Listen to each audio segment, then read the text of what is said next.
everyone, this is Astrid with Kanen Coffee, and I have a Rocket R58.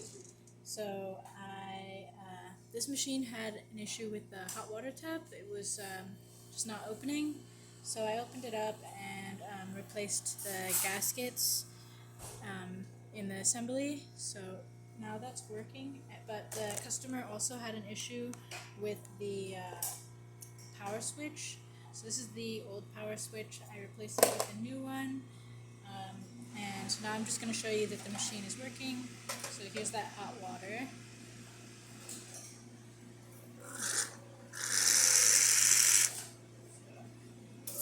Working now.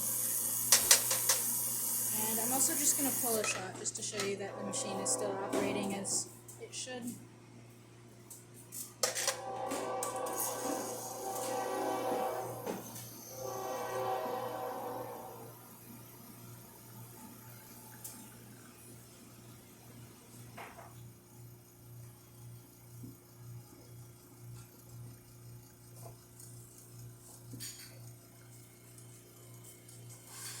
Let's just stop the shot there.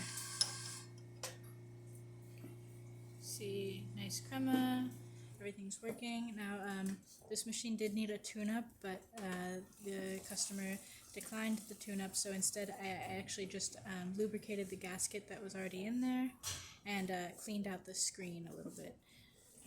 Otherwise, though, I didn't descale or backflush or any other repairs. Alright, that's it for the video. If you like the video, please subscribe to the channel. Thanks for watching.